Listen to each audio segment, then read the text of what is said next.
정성을 다하여서 더욱더 마음을 다하여서 한 마음으로 하나님을 예배할 때에 주님 제자들에게 찾아와 만나 주셨던 것처럼 오늘 이 시간 우리를 만나 주시고 우리의 무너진 것들, 우리가 새롭게 반성하고 바꿔야 할 것들이 있다면 기억나게 하여 주시고 더욱더 하나님의 뜻대로 살아가기를 결단하고 소망하고 다짐할 수 있는 이 시간 될 수 있게 도와주시옵소서. 예수님의 이름으로 기도합니다. 아멘. 우리 찬양하도록 하겠습니다. 여러분 가사를 기억하면서 예수님이 행하신 일들, 놀라워 위대한 이야기 함께 찬양할게요. 배워보는 마음으로 함께 하겠습니다.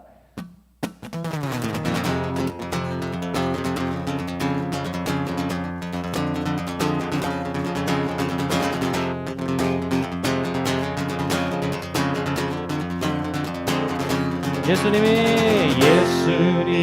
행하신 놀라운 일들 성경을 열 때마다 너무 놀라워 물은 변하여 포도주 되고 작은 도시락 5,000명 먹여 위대한 이야기가 여기 있네. 우리 다시 한번 예수님이 행하신 놀라운 일들 성경을 열 때마다 너무 놀라워 물은 변하여 포도주 되고 작은 도시락 5,000명 먹여 위대한 이야기가 여기 있네. 죽은 나사로가 살아나고 사랑으로 제자들 발을 씻겨 오늘도 예수님 내 안에 살아계셔서 내 삶을 기적으로 채우시는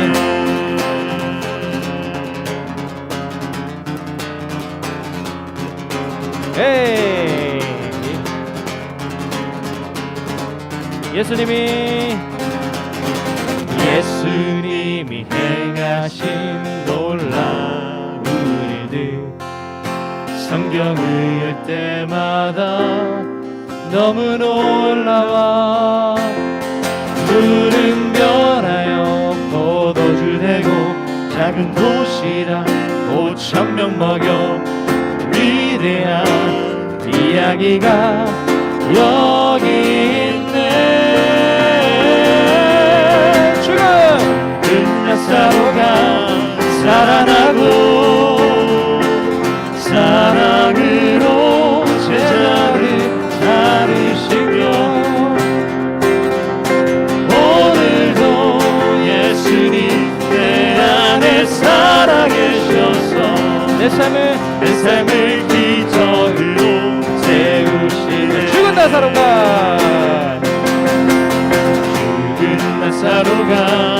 살아나고 사랑으로 제자들 발을 씻겨 오늘도 예수님 내 안에 살아계셔서 내 삶을 기적으로 채우시네. 우리 목소리로 죽은 나사로가 살아나고 사랑으로 제자들 발을 씻겨 오늘도 예수님 내 안에 살아계셔. 아멘. 내 삶을 기적으로 채우시네. 마지막으로 죽은 나사로가 살아나고 사랑으로 제자들 발을 씻겨 오늘도 예수님 내 안에 살아계셔서 내 삶을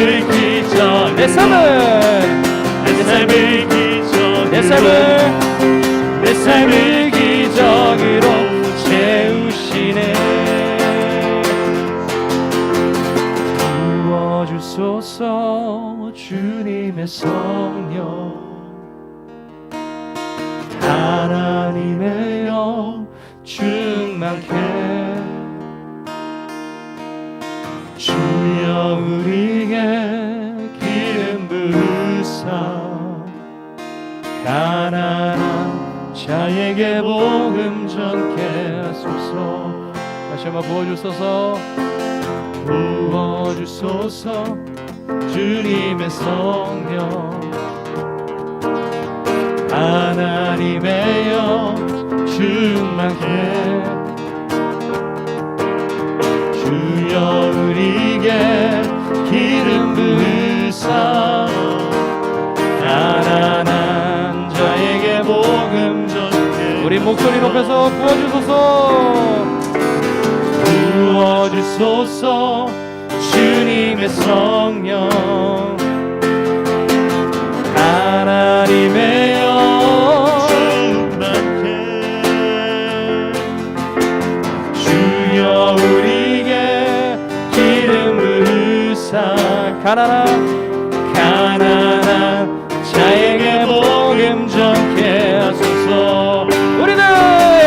우리들이 나오나 은혜의 전파도록 우리들 주님의 신원의 날 선포하도록 성령의 바람 불어와 우리 채우소서 주의 영광 위에 하늘의 불꽃 내려와 타오르게 하소서 주의 영광 위에. 아멘. 부어주소서 부어주소서 주님의 성령 하나님의 영 충만케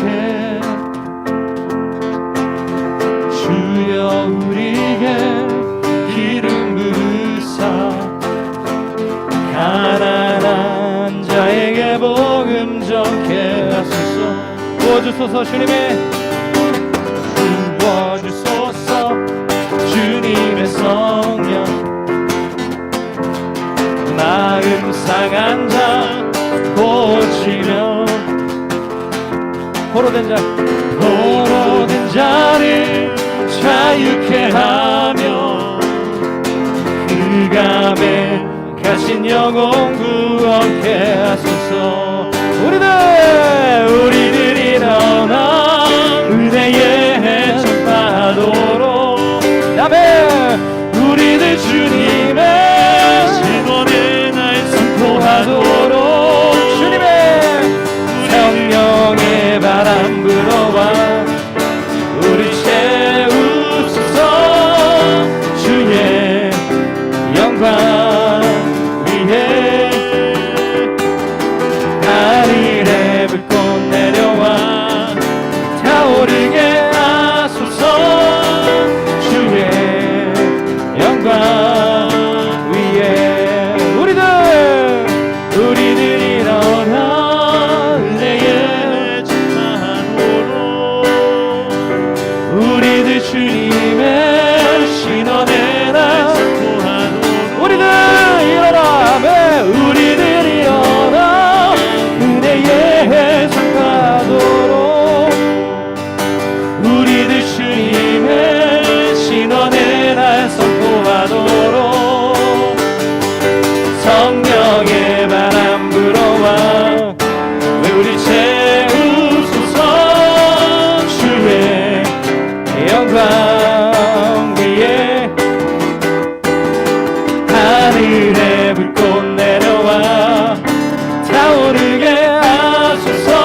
영광 주의 영광 주의 영광 주의 영광 위에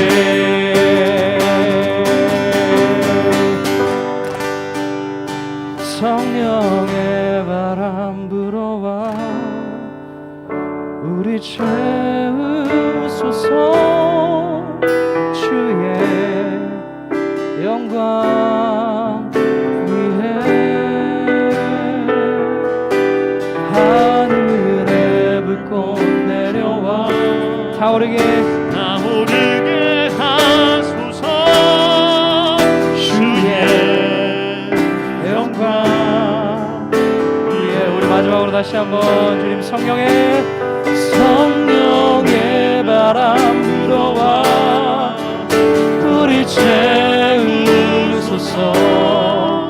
주의 영광 위에 하늘에 불꽃 내려와 타오르게 하소서 주의 영광 위에 주의 영광 위에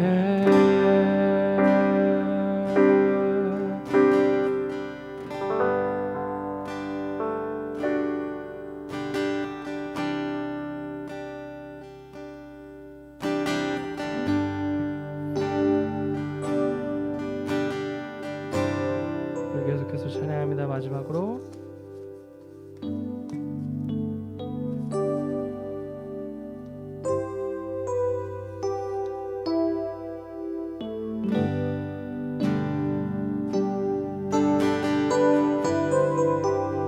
우리 나주님의 기쁨 되기 원하네 내 마음을 새롭게 하소서 새 부대가 되게 하여 주사 주님의 빛 비추게 하소서 다시 한번 나주님의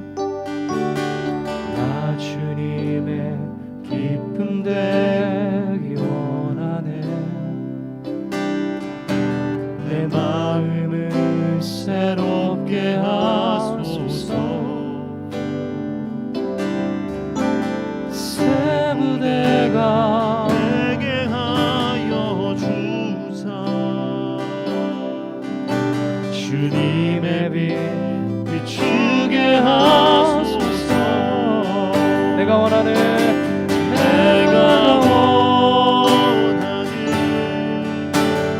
한 가지 주님의 기쁨이 되는 것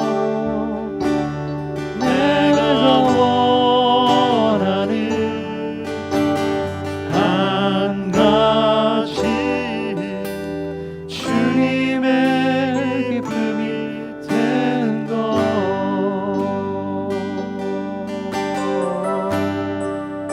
다시 한번 마지막으로 나주님의 기쁨 되기 원하네 나의 마음을 새롭게 하소서 새 부대가 되게 하여 주사 주님의 빛 비추게 하소서 내가 원하는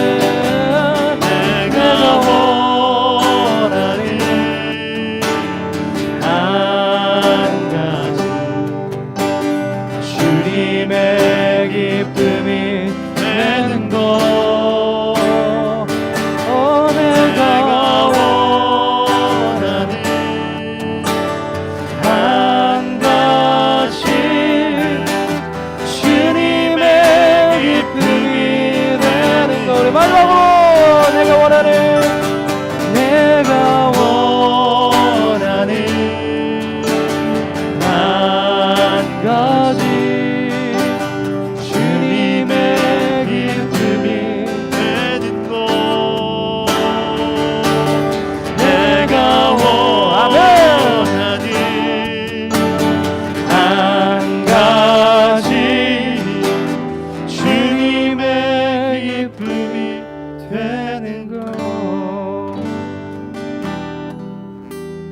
주님의 기쁨이 되는 것 주님의 기쁨이 되는 것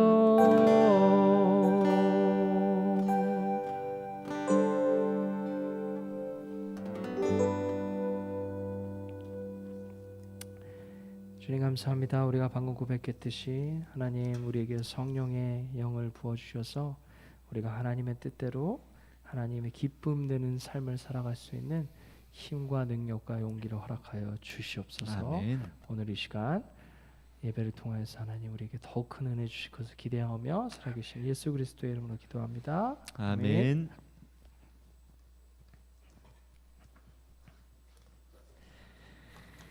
사도신경으로 우리 신앙을 고백하도록 하겠습니다. 나는 전능하신 아버지 하나님 천지의 창조주를 믿습니다. 나는 그의 유일하신 아들 우리 주 예수 그리스도를 믿습니다. 그는 성령으로 잉태되어 동정녀 마리에게서 나시고 본디오 빌라도에게 고난을 받아 십자가에 못 박혀 죽으시고 장사된 지 사흘 만에 죽은 자 가운데서 다시 살아나셨으며 하늘에 오르시어 전능하신 아버지 하나님 우편에 앉아 계시다가 거기로부터 살아있는 자와 죽은 자를 심판하러 오십니다.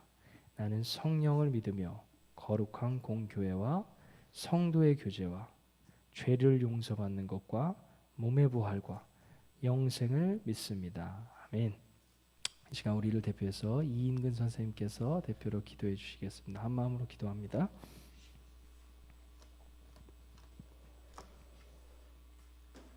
사랑의 하나님, 저희를 지켜주셔서 오늘도 하나님 앞에 나와 예배드릴 수 있게 해주셔서 감사드립니다. 지난 한 주간도 말씀대로 살지 못하고 생각과 말과 행동으로 많은 죄를 지으며 살았음을 고백합니다. 저희들이 지은 죄들 용서해 주세요. 하나님, 아직도 코로나 바이러스로 인해 많은 사람들이 고통받고 있습니다. 저희를 긍휼히 여겨주시고 코로나가 없었던 예전의 일상으로 돌아갈 수 있길 간절히 소망합니다. 저희가 모두 모여 마음껏 찬양하고 예배할 수 있는 날이 올 수 있도록 도와주세요. 오늘 말씀 전하시는 전도사님께 능력 주시고 오늘 말씀을 통해 저희들이 깨닫고 변화되어 하나님의 자녀된 삶을 살아갈 수 있도록 도와주세요. 예수님의 이름으로 기도드렸습니다. 아멘.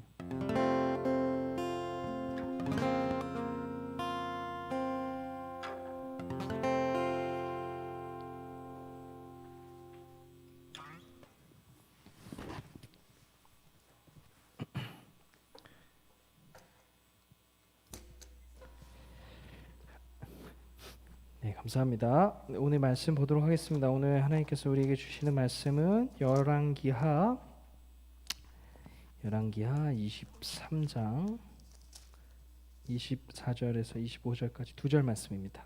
전사님 가진 성경으로 구약 성경 604쪽에 있습니다. 구약 성경 604쪽 열왕기하 23장 24절에서 25절까지 의 말씀을 함께 읽도록 전사님 봉독하도록 하겠습니다. 하나님의 말씀에 귀 기울여 주세요.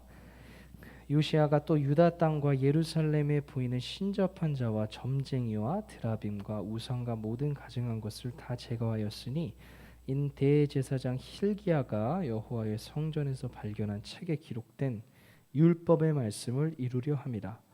요시아와 같이 마음을 다하며 뜻을 다하며 힘을 다하며 모세의 모든 율법을 따라 여호와께로 돌이킨 왕은 요시아 전에도 없었고 후에도 그와 같은 자가 없었더라. 아멘. 이것은 하나님의 말씀입니다. 하나님께서 오늘 이 말씀을 통해서 우리 모두에게 은혜 주시기를 간절히 기대합니다. 잠깐 기도할게요.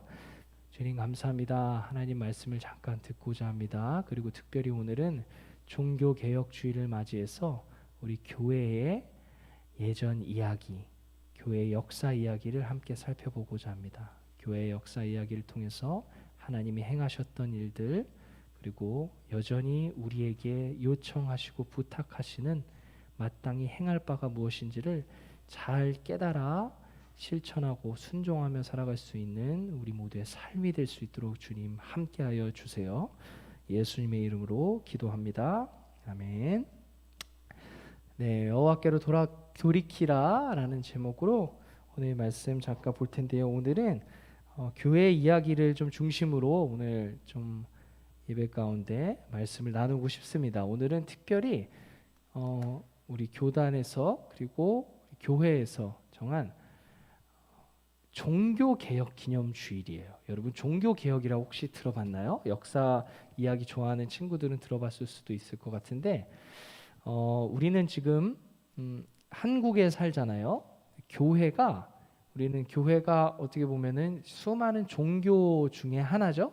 근데 지금 그 세계의 역사를 봤을 때는 세계의 역사 이야기를 살짝 이렇게 싹쓱 보면은 그 중심에 늘 교회가 있었어요.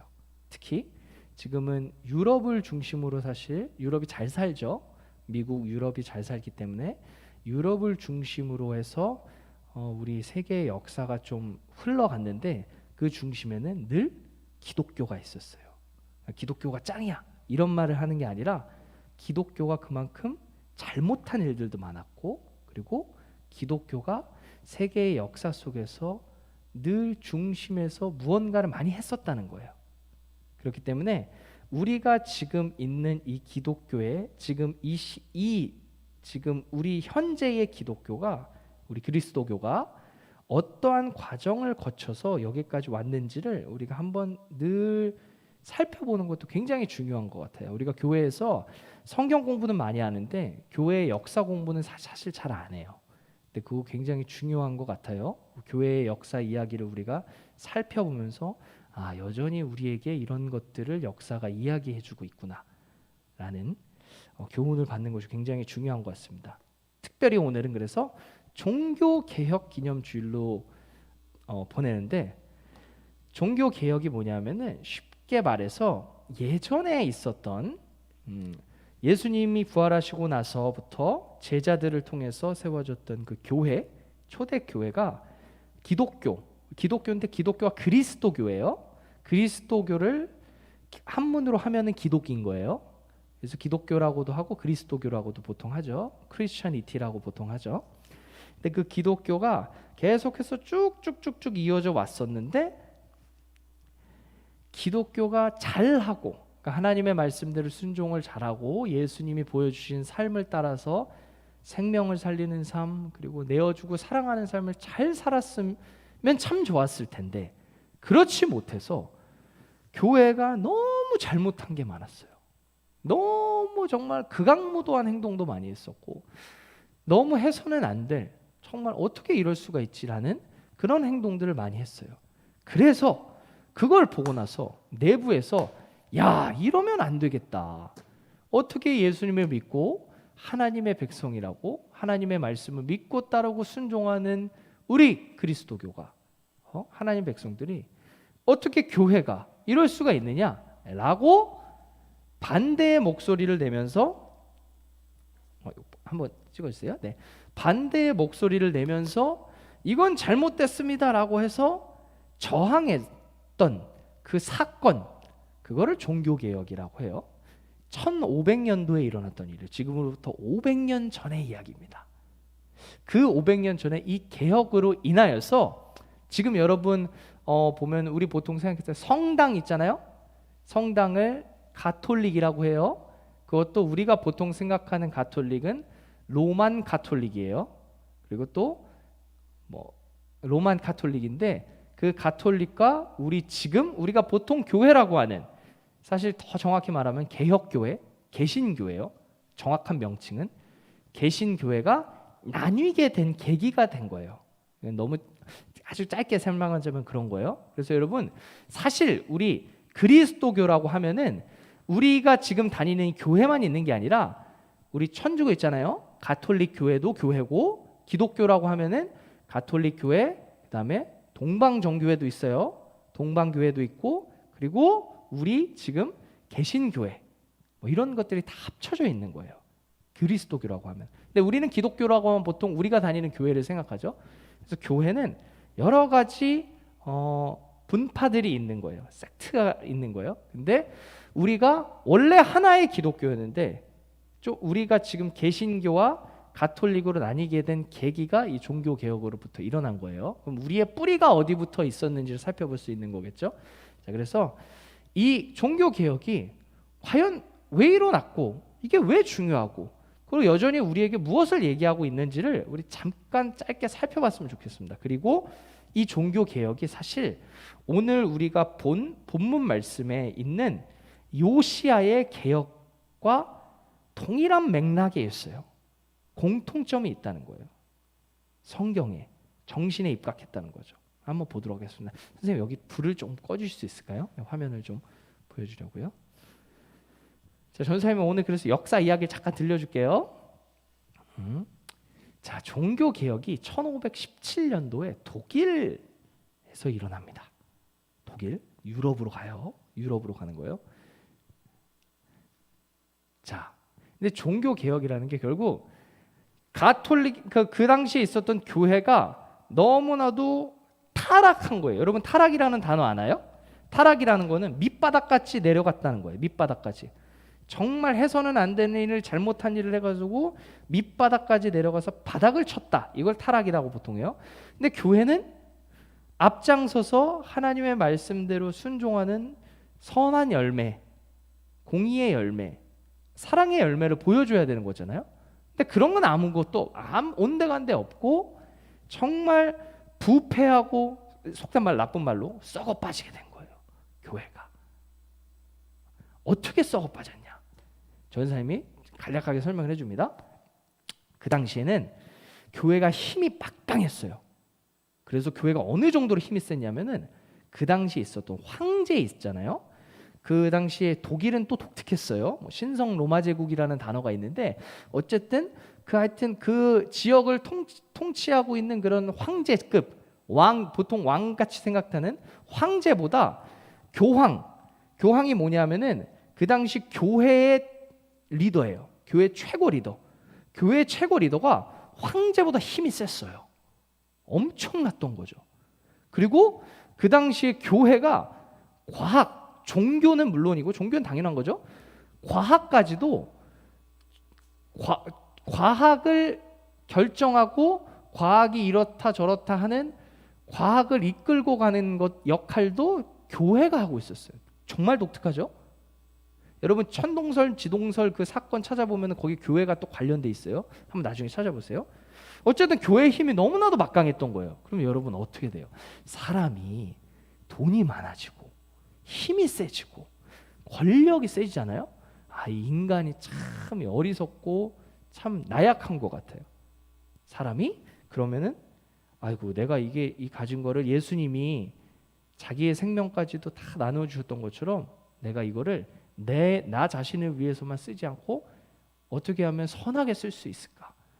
어떻게 하면 더 나누고 나보다 가난한 사람들, 어려운 사람들 섬길 수 있을까? 이렇게 고민했어야 되는데 이건 온데간데 없고 마치 예수님 시대 때 바리새인 서기관들, 대제사장들처럼 자기들의 배만 채우게 됐던 거예요.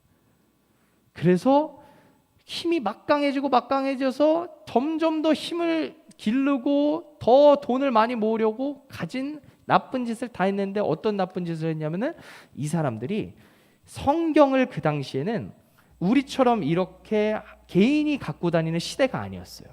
그리고 그 당시의 성경은 지금도 어려운 라틴어라는 아주 어려운 언어가 있어요. 그 라틴어 성경만을 가지고 성경 해석을 하고 뭐 설교를 하고 예배를 드리고 했던. 근데 그럼 교육을 받지 못한 사람은 라틴어를 일단 몰라요. 성경을 봐도 모르는 거예요. 그리고 일단 성경이 없어요.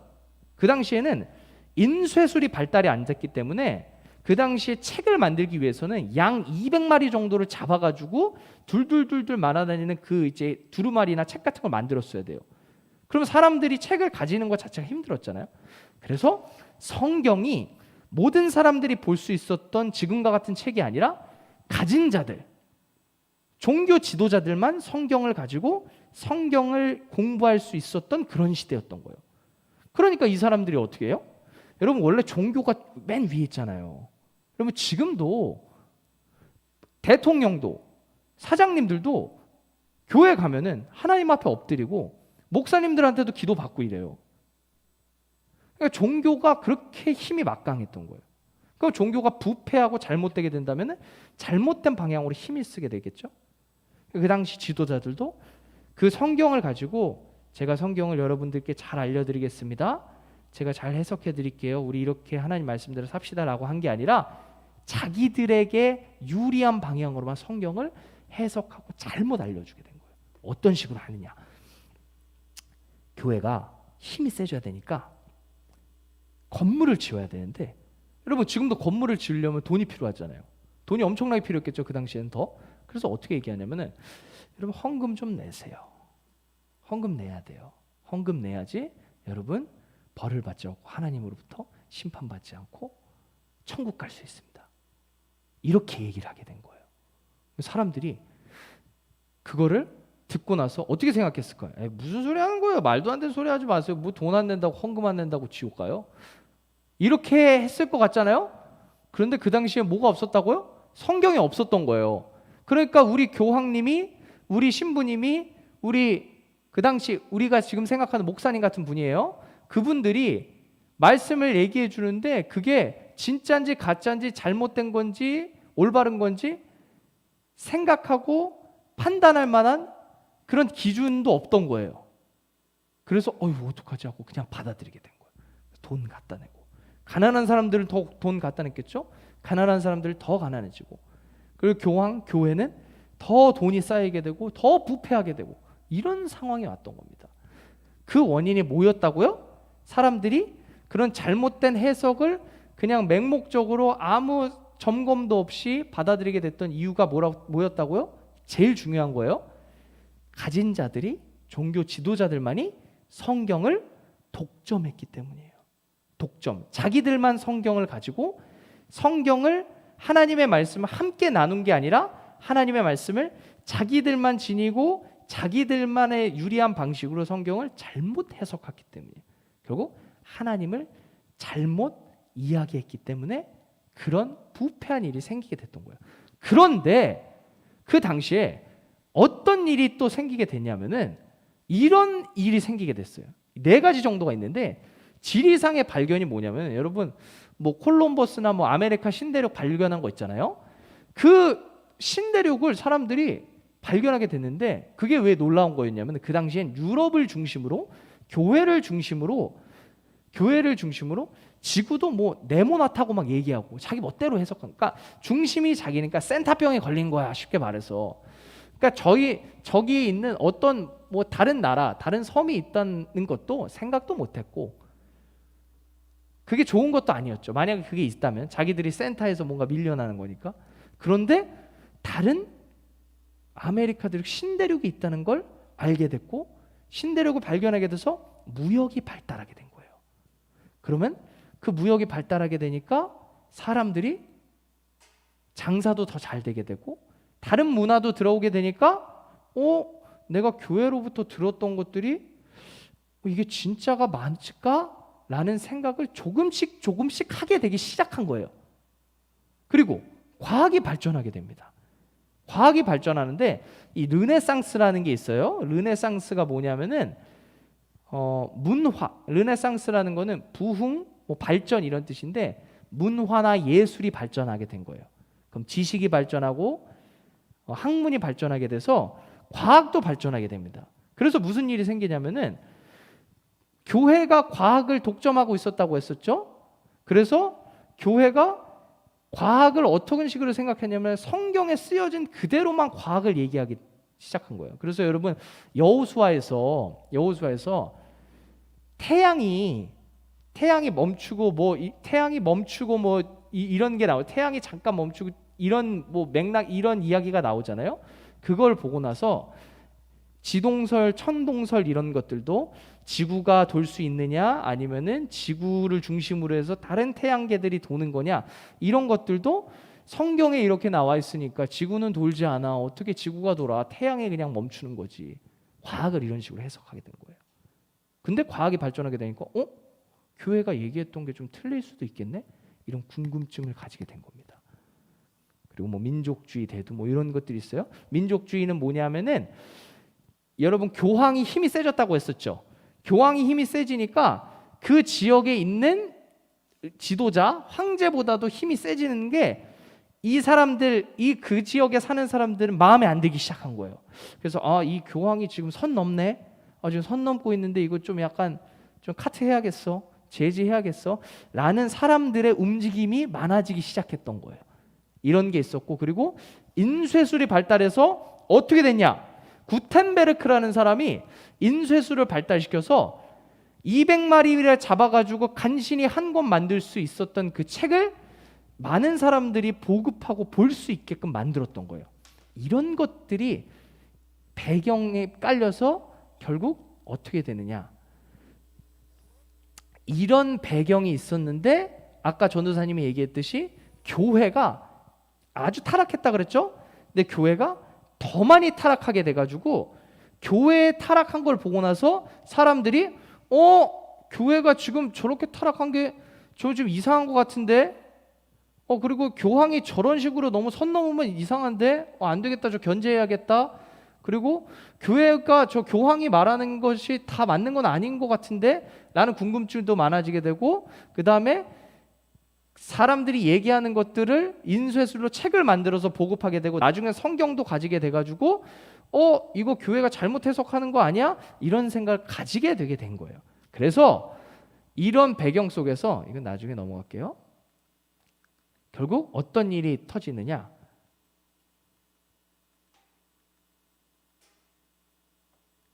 사람들이 교회 타락이 최고조로 올라갔는데 어떻게 얘기하느냐? 아까 전사님이 건물 만든다고 했었죠? 그 당시에 교황이 갑자기 베드로 대성당을 새로 지어야 되겠다고 갑자기 사람들에게 얘기를 한 거예요. 저 대성당을 새로 지어야겠는데, 근데 가만히 있어 보자. 돈이 필요하네? 그럼 돈 어떻게 필요하지? 그럼 사람들에게 공포를 심어줘야겠다. 어떻게 공포를 심어줄까?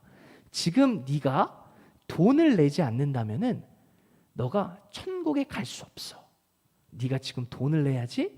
지금 어저께 이틀 전에 죽은, 한 달 전에 죽은 네 형제, 니네 엄마 지금 연옥이라는 곳에 있는데, 그 당시에 연옥이라는 교리도 만들어요. 연옥이 뭐냐면은 천국이 있고 지옥이 있고 그 중간 단계가 있는 거예요.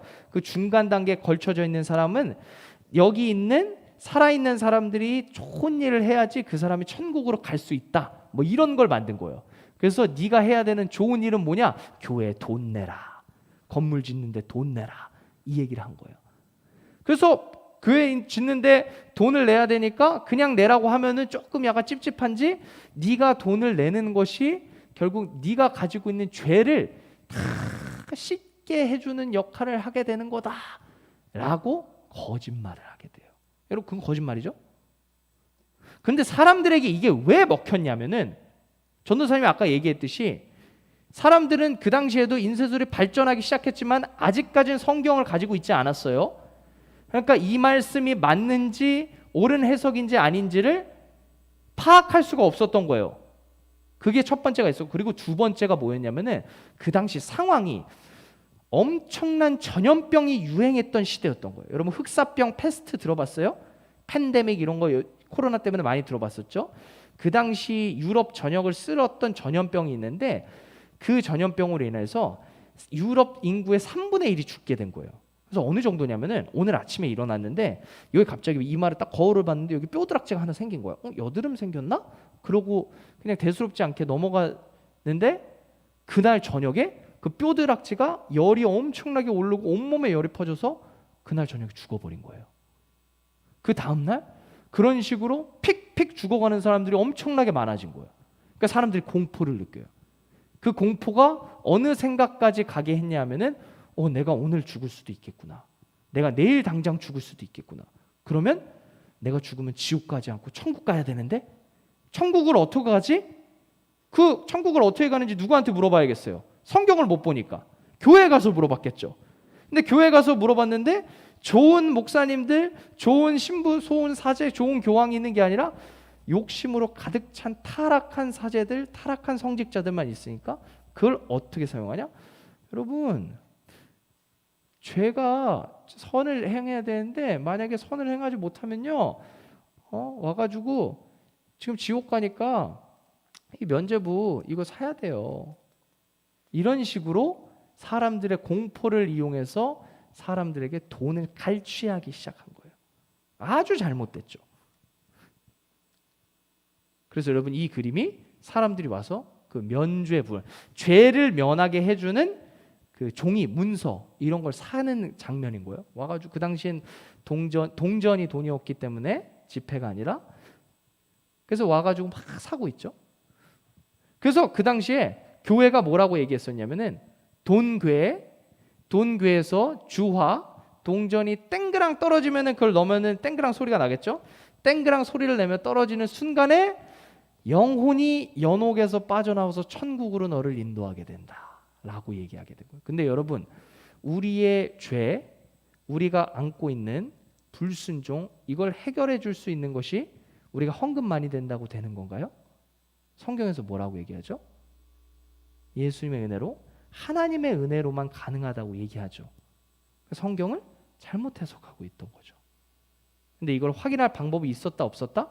없었다. 성경이 없었으니까. 여러분, 우리는 그러면 너무 행복하고 좋은 시대에 살고 있는 거예요. 전도사님이 여러분들에게 잘못 얘기하고 있는지 제대로 얘기하고 있는지 여러분이 확인할 수 있죠. 성경 보면서.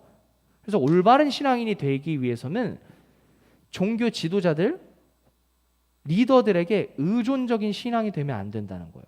만약에 그렇다면은 우리는 그 당시에 중세 시대에 있었던 사람들과 똑같은 실수를 저지르고 있는 거예요. 전도사님 말도 믿으면 안 된다는 거예요. 전도사님 말을 믿는 게 아니라, 목사님들 만들 그저 비판적 맹목적으로 받는 게 아니라 여러분들이 직접 성경을 확인하고 성경에서 뭐라고 얘기하고 있는지를 직접 확인하고 연구하고 기도하면서 하나님의 말씀을 스스로 읽고 깨달아가는 훈련을 어릴 때부터 해야 된다는 거예요. 그래야 건강한 신앙이 될 수 있다는 거예요. 이런 일이 일어났던 거예요. 그래서 이걸 보고 나서 이제 종교 개혁이 이제 땅 일어나는 거예요. 여러분, 그래서 종교 개혁이 누가 종교 개혁을 일으키느냐? 이 사람이 가장 유명해요. 이분이 누구냐면 마틴 루터라는 사람이에요. 이분은 그냥 교회가 마음에 안 들어가지고 밖에서 이거 팔짱 끼고 있다가 교회랑 아무 상관없던 사람이 아니라, 이 사람도 교회의 지도자였어요. 사제였고 공부도 잘해서 신학을 가르치는 신학교 교수, 선생님이었어요. 비텐베르크라고 하는 2,500명 정도가 살고 있는 작은 독일의 도시, 거기서 목회를 하고 예배를 인도하고 성경을 가르치는 그런 사제였어요. 성직자였어요. 그럼 교회 아래 속한 사람인 거잖아요. 근데 자기가 교회 안에 속했긴 했지만 우리 위에 교황 그리고 위에 리더 선배들이 얘기하는 게 야, 이건 아니다 라는 생각이 들었던 거예요. 근데 여러분 잘 생각해 보세요. 전사님 질문을 던지고 싶은 게 바로 이거예요. 그 수많은 사람들은 그 교황이나 성직자들이 말하는 거를 그냥 공포로만 받아들였는데 아무 생각 없이 비판도 안 하고 물음도 질문도 던지지 않고, 왜 루터는 질문을 던질 수 있었을까요?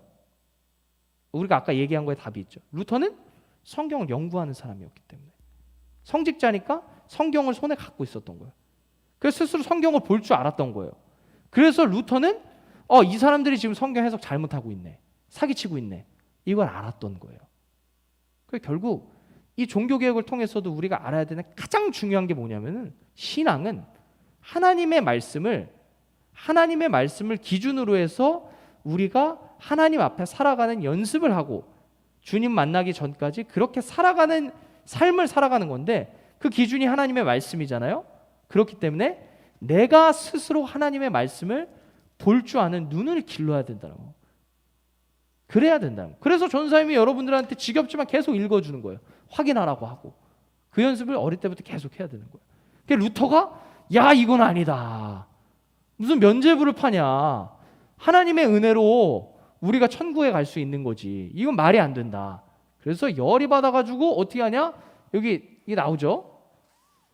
이게 뭐냐면은 루터가 교회에서 낸 면죄부를 사세요, 면죄부를 사는 것이 마땅한 겁니다, 면죄부를 사야 여러분이 죄가 사해집니다 라고 막 막 아주 교묘하게 거짓말로 막 도배해놨던 그런 교리들을 반박하는 95개의 의견을 낸 거예요. 그걸 그래서 자기가 일하고 있던 사역하고 있던 비텐베르크 성당에 빵빵 박아버립니다. 근데 그걸 보니까 그 당시에 있었던 교황, 그 당시에 있었던 종교 지도자들이 루터를 보고 어땠을까요? 아이고, 우리가 이거 잘못 생각했네, 회개해야겠네, 이랬을까요? 아니죠. 루터를 잡아 죽이려고 했어요. 루터를 어떻게 하려고 했냐? 이 개혁을 일으켰던 개혁의 용사를 어떻게 했냐면은 우리 교회를 쑥대밭으로 만드는 멧돼지 같은 놈이다. 멧돼지라고 실제로 표현해요. 멧돼지처럼 생긴 건 아니지만 멧돼지라고 이렇게 표현해요. 나쁜 놈이라고. 그래서 결국 어떻게 하냐면은 막 괴롭히고 막 위협을 하고 막 공포를 힘으로 찍어 누르려고 했는데 루터가 전혀 굽히지 않아요. 그래서 막 성경 보급하는 작업도 하고 사람들에게 글을 알리고 잘못됐다는 거 알리니까 사람들이 그걸 듣고 나서 루터의 의견에 동의하게 된 거예요. 이거 진짜 교황이 잘못된 거 맞는데. 근데 그게 가능했던 이유가 아까 인쇄술이 발전했기 때문이라고 했었죠. 그래서 루터가 그냥 한 명의 엄청난 영웅이 있었기 때문에 가능했던 게 아니라 그 당시에 상황이 딱 맞닥뜨려졌던 거예요. 그게 하나님의 은혜, 하나님의 역사인 거예요.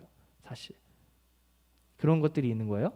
자, 그래서 요 하나만 또 볼게요. 그래서 뭐라고 했냐면은 이 황제까지 와가지고 이 압박을 하기 시작해요. 야, 너 지금 루터 너 얘기하는 거 지금 철회하겠니? 그러니까 너 지금 자꾸 교황한테 그 교황한테 계속 교황의 권위에 도전하고 교황의 이게 교회의 권위에 도전하는데 너 이거 잘못하는 거 아니야? 너 의견 지금 다시 철회해. 의견 다시 취소해. 라고 하니까 뭐라고 하냐면은 전사님 읽어줄게요. 나의 양심은 하나님의 말씀에 의해 사로잡힌 바 되었습니다. 나는 철회할 수도 없거니와 철회하지도 않습니다. 왜냐하면 자기의 양심에 불복하는 것은 옳은 것도 안전한 것도 아니기 때문입니다. 하나님이여, 내가 여기 섰나이다. 나를 도우시옵소서. 아멘. 그러고 나서 루터가 어떻게 되냐면 파면을 당해요. 여러분, 파문을 당하면 어떤 거냐면은 파문 당한 사람은 하나님의 보호로부터 멀어진 사람이라는 거예요. 그래서 파문 당한 사람은 파문 당한 사람은 죽여도 된다는, 그 당시 사람들은 죽여도 된다고 생각한 거예요. 그럼 파문 당하면은 루터는 어떤 상황에 처한 거예요? 내가 길 가다가 맞아 죽을 수도 있는 상황이 된 거예요. 그럼에도 불구하고 루터는 어떻게 한 거예요? 이 종교 개혁자는 뜻을 굽히지 않은 거예요. 왜? 이게 하나님의 말씀에 맞으니까. 이렇게 해서 종교 개혁이 일어나서 그 당시에 잘못 루터만 했던 게 아니라 칼빈 이런 유명한 사람들이 있어요. 이런 사람들이 결국 계속해서 질문하고 저항하고 해서 지금까지 그 당시 잘못됐던 교회가 개혁되어서 오늘날에 이르게 되는 뿌리를 형성하게 된 겁니다. 그래서 역사 이야기를 잠깐 해줬는데 전사님이 우리 친구들과 아까 조금씩 던져서 나눴지만 근본적으로 나누고 싶은 거는 왜 그런 말도 안 되는 일이 면죄부를 사야지만 천국에 갈 수 있고 여러분의 죄가 사해집니다라는 말도 안 되는 일이 정말 말도 안 되게 너무 당연하게 왜 일어났느냐? 근본적인 문제, 성경을 특정한 사람들만이 독점하게 됐다는 거예요. 하나님을 그렇게 돼서 성경을 자기 마음대로 해석해서 하나님을 마음대로 제한하고 마음대로 해석했다는 거예요. 그래서 하나님을 교회라는 조직 안에 가두게 된 거예요. 이건 뭐죠? 이 사람들이, 종교 지도자들이 하나님 믿지 마세요. 하나님 정말 우리 믿을 만한 분 아니에요. 하나님 여러분 기독교 신앙 떠나세요. 이 얘기한 거 아니에요. 하나님의 이름을 걸고 하나님의 이름으로, 종교의 이름으로 포장해서 잘못된 길을 가르치게 된 거예요. 근데 왜 그게 통했냐? 사람들이 말씀을 볼 수 없기 때문에, 성경을 볼 수 없었기 때문에 그런 비극이 일어났다는 겁니다. 그럼 우리는 어떻게 해야 되는 거예요? 그래서 그 당시에도 어떻게 해결했냐면은 오직 성경이 이야기하는 대로 우리는 우리의 삶을 하나님 앞에 살아가겠다. 교황이 말하던 신학 박사가 말하든 교수가 말하든 성경이 뭐라고 이야기하는지에 대해서만 귀 기울이겠다. 이 얘기를 한 거예요. 근데 여기 중요한 거. 그 당시에 교황들도 교회도 성경 필요 없어요. 성경에서 이야기하는 것보다 내가 얘기하는 게 더 세요. 내 말 들으세요. 이 얘기한 게 아니랬죠. 성경을 가지고 이야기한 거랬어요. 그럼 오직 성경이라는 것도 성경을 가지고 이야기하는 사람들이 성경을 뭐라고 이야기하는지를 스스로 확인할 수 있어야 된다는 거예요. 다시 성경을 뭐라고 이야기하는지 스스로 우리 개개인이 하나님의 말씀을 받는 개개인으로서 내가 스스로 성경을 읽고 확인할 수 있는 신앙이 되어야지 건강한 개혁된 신앙이 될 수 있다는 겁니다. 이게 종교개혁이 우리에게 여전히 주는 교훈입니다. 전사님이 생각했을 때. 그래서 오늘 이야기만 짧게 하고 이제 마칩니다. 그런데 오늘 그 종교개혁이 사실 성경에서 일어났다는 거예요. 요시아라는 왕이 있었습니다. 남유다에 있었던 왕인데 그 당시에 이스라엘이 북쪽 이스라엘 그리고 남유다로 나뉘었었죠. 그런데 북쪽에 있는 왕들은 좋은 왕이 한 명도 나타나지 않았어요. 근데 남쪽의 왕들은 가끔가다 한 명씩 툭툭 튀어나 갑툭튀로. 그 중에 제일 유명했던 왕이 요시아 왕이에요. 근데 이 왕이 어떤 일을 하느냐 중요한 게 그 당시에 무엇이 가장 잘못됐었냐면은 이스라엘 백성들이 우상을 숭배했던 거예요. 근데 우상을 숭배한 게 중요한 포인트가 있어요. 그 당시 이스라엘 백성들은 우상을 숭배했으면 그럼 전도사님 우상을 숭배했으면은 하나님을 버린 거겠네요. 그쵸? 맞죠? 근데 중요한 거 하나님을 대놓고 버린 적이 없다는 거예요. 이스라엘 백성들은 하나님 나 하나님 이제 더 이상 안 모시겠습니다. 하나님 예배 안 합니다. 하나님 나 이제 필요 없어요. 나 이제 바알을 섬기고 다른 신 섬길게요. 이렇게 한 적이 없다는 거예요. 하나님도 섬기고 바알도 같이 섬긴 거예요. 양다리를 거쳤던 거예요. 왜? 바알을 섬기는 게 그 당시 고대 사회의 문화에서는 이게 무슨 우상을 섬기는 거야. 그냥 우리가 먹고 살기 위해서 그냥 제사 한번 드리는 건데 그냥 문화지. 이렇게 생각했다는 거예요. 그것 자체가 하나님을 버리는 행위인지를 촘촘하게 아주 꼼꼼하게 치밀하게 확인을 안 했다는 거예요. 근데 어떤 기준으로 확인을 해야 돼요? 말씀을 기준으로 확인해야 된다는 거예요. 근데 말씀에 뭐라고 나오죠? 10계명부터 신명기 같은데 너는 나 외에 다른 신을 섬기지 말고 우상을 두지 말라고 하는 거예요.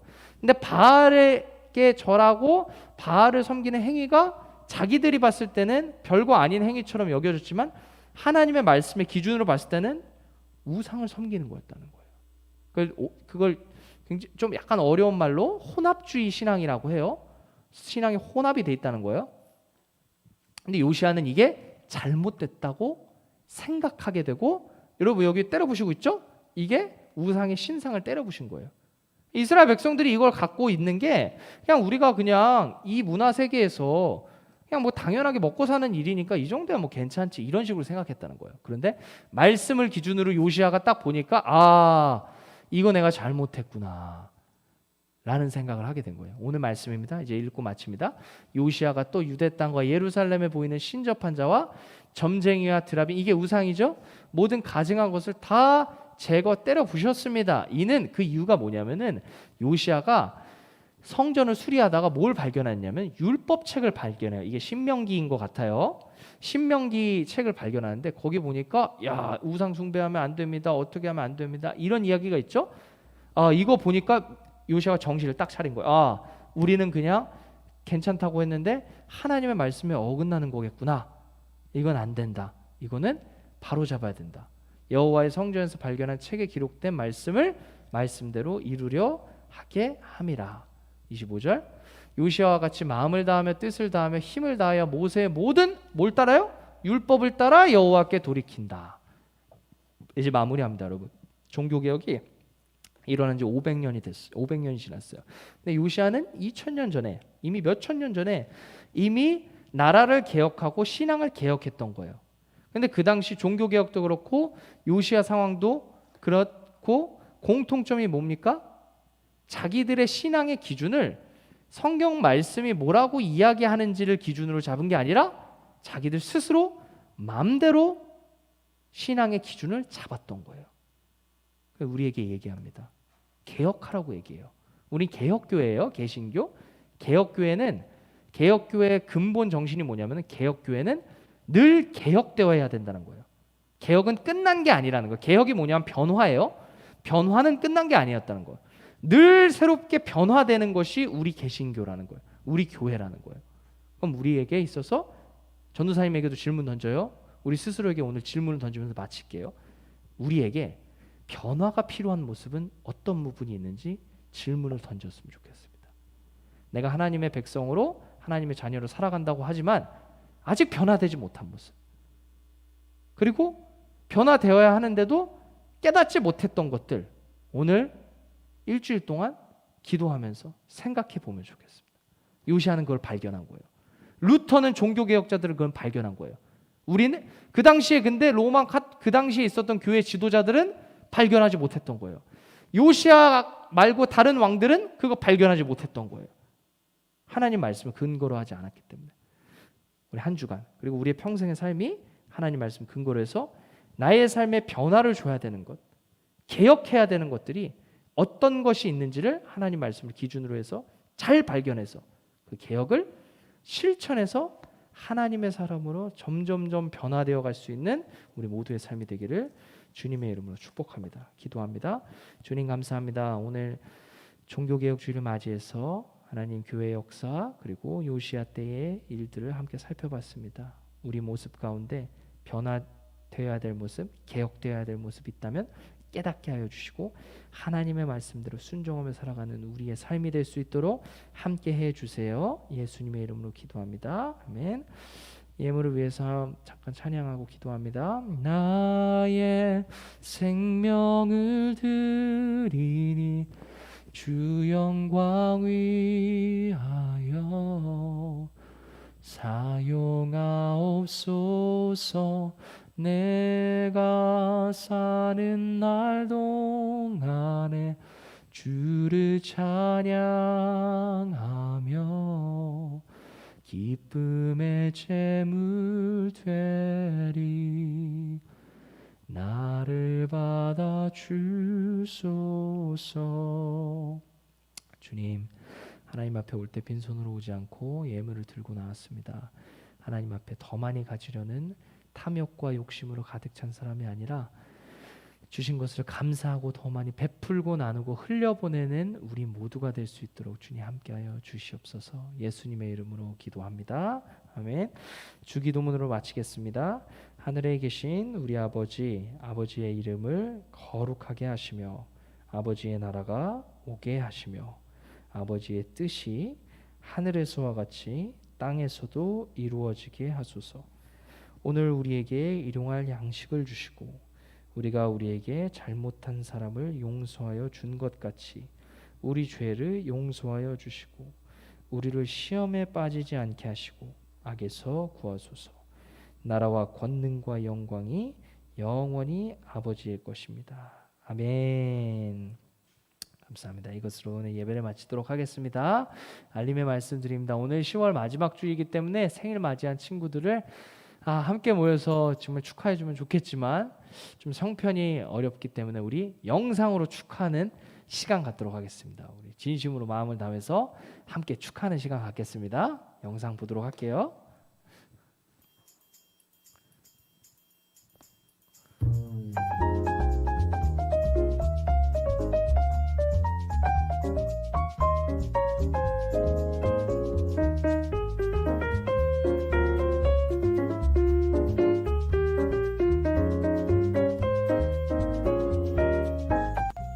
윤서야 생일 축하해. 세윤아 안녕. 생일 축하해. 언제나 건강하길 항상 기도할게. 안녕. 혜인아 생일 축하해. 순아 생일 축하해. 하나, 유빈아 생일 축하해. 건강한 모습으로 만나자. 안녕.